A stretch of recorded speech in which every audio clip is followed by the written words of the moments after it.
And here to get ready for the match with Montreal on Saturday is head coach Caleb Porter. Caleb, you're 11 games into the season, so this is the third of the waypoints. How do you assess the first third of the year? Still growing.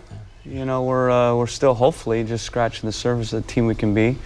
Early on, really good start, obviously. We racked up a lot of points. We were rolling in the attack.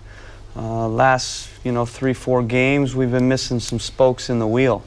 And I think you see that a little bit in the fluidity of how that wheel and those spokes are kind of working together. But we're still grinding. We're still getting points. You have to say overall, 11 games, 18 points, that it's been a really good start, a really good first third. We're on track. But for me, I'm a coach. I'm always looking for improvement. In terms of the league as a whole, a third of the way through the season, is that enough time for you to get a gauge of what other teams are about, or do you still need more time? I think you need more time. I think mid-season. Mid-season, teams stop tinkering. Yeah. Hopefully teams are more healthy. I think if teams would look at us over 11 games, I think you'd see when we had the group together, we have a clear way, a clear identity. When we don't, it's a little more difficult. You got to kind of, come up with a plan to win the game sometimes, and you can't just play the exact same way. I look at some games and I thought we were great in the attack. Needed to be a bit better defensively. I've looked at some games we needed to be a little bit better in the attack and a little bit better defensively. So I think most teams are that way. Most teams are still tinkering a little bit, figuring their depth, figuring their, top 11, figuring their best way to play. And by mid-season, the good teams, they start to go all in. And they start to roll and put their best foot forward. It seems in the media the word pressure gets tossed around quite a bit. Pressure amongst players, pressure amongst coaches, pressure from club to club. You've been in the league for a while now. Do you see the pressure any different from year to year?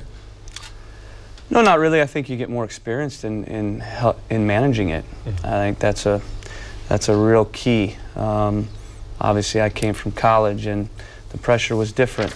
Really, the pressure that I had was on myself. I'd put it on myself and didn't lose many games. And when you lost one, you thought it was the end of the world. Here, you quickly learn that it's you're going to lose some games. So you have to learn to cope with that.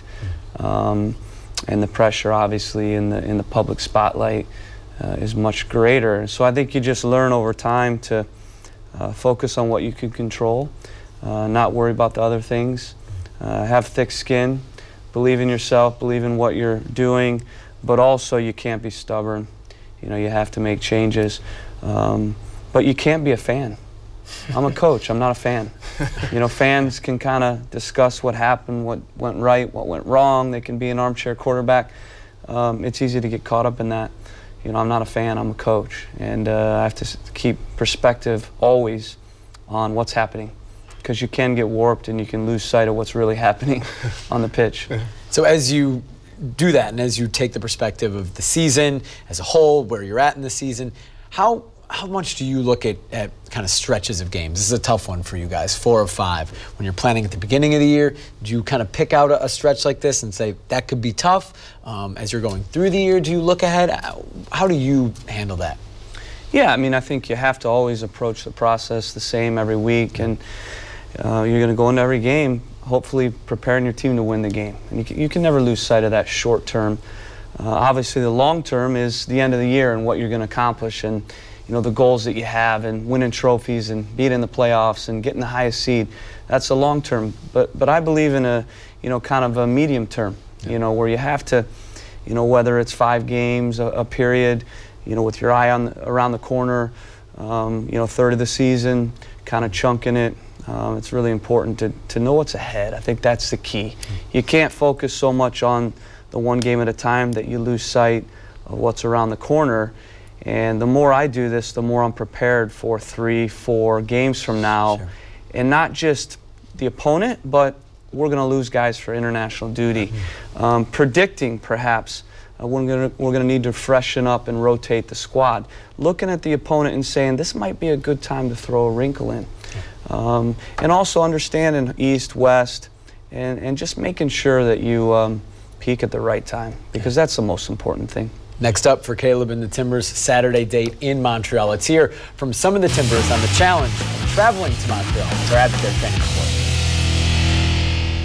The reality of this league that whoever can beat you, whoever can make a jump in the table in a couple games, and they have a very good team, quality guys in the attack, in defense too. So we need to take care about them and try to be the dominant team. So that would be more important. It's a rough schedule for us to play like 5 games away and 1 home.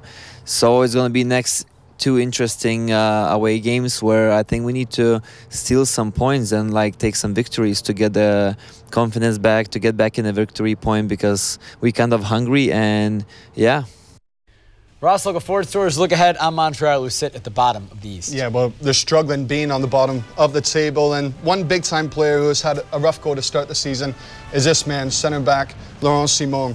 He was MLS Defender of the Year 2015, but he has let his standards slip ever since, culpable for many mistakes so far this year. But a new signing, new DP signing for Montreal, Blair Jamali, who played last week in his first match for the Impact against Columbus Crew. He played in a more advanced position, looking to get into the attack as much as possible. He's expected to come in and have an instant influence in this team. And one player who has already established himself as a big influence is this man, Ignacio Piatti, who has continued his form from last year's MLS Best 11 selection. He's already scored 4 goals this year, including this absolute blinder against Philadelphia Union. This is still very much the main piece in the attack. But a nice young piece coming into this team. A lot of excitement around this young homegrown talent. Balou Tabla, who was born in Ivory Coast but represents Canada at the youth level. At 18 years old, he has featured in 9 games with 2 goals already this season. He's shown he can be a real live wire. So, Caleb, even though Montreal sit at the bottom of the table, I've mentioned some talented players here. What do you make of them thus far, third of the way through the season? Good team. I'm glad I got a few of the pronunciations from you, because they have some new pieces. Tongue twisters. But they still have some of the same ones. And Piatti, Simone, Oduro brings pace. But they were 1 game away from the MLS Cup last year. So they're a very good team. They're organized, and they have some exceptional attacking players that can hurt you. Does it make a difference of how you approach teams if they're struggling and if they're uncomfortable? And a few fans were jeering and whistling at the final whistle against Columbus Crew. Does that change your approach at all? Well, looking at their last 2 games at home, they lost both. Yeah. So can we get an early goal? And like you said, get the crowd a little bit against them. Obviously in Canada, we found that those markets are tough. And they start to, instead of cheering them on, they get on them. So I think the early stage of the game, getting that first goal is going to be massive. For you guys to get that first goal, you'll have your 3 big attackers in for the first time in a month, and you'll have everybody really for the first time since the opener with Liam Ridgewell there as well as a coach. I see you're smiling now. How nice is it to be able to put up those names on the board? Yeah, I mean, you've seen it the last several games. We haven't had that front 4. That was the talk of the league, obviously, in our production, and our attack was so electric. Well, those guys weren't together, so, you're not going to be quite as good in the attack. But, to be fair, we've still ground out some points and results, and that's what it's about. And we have good depth, and we've gone to that depth. And, that's been important at this early stage in the season. But, of course, I'm always going to want, my best players and to have the group together. Similar to what we had in that very first game, similar to what we had in preseason. You could just feel it today in training. It was amazing, in looking at the last game. We obviously weren't happy with our possession, but adding 1 player in Darlington Nagbe solves a heck of a lot in that regard. How important is it for you to have the right attire for this game? I can see you've dressed appropriately. We're very similar today. Yeah. But you lost a suit in Montreal a couple of years ago to the rain. Important? Yeah, I was a little, when I saw your shirt, Ross, are you copying me? I was waiting for Jake to have the same one on today. I'm like the goalkeeper. I wear a different kit. It's the Portland flannel, right? It is. We're influenced. That's right. We'll bring the Portland flannel to Montreal. Timbers and the Impact. A lunchtime kickoff from Quebec on Saturday, noon Pacific time. Ross and I will have the call on Root Sports. You can also listen on the radio, 102.9 750 The Game.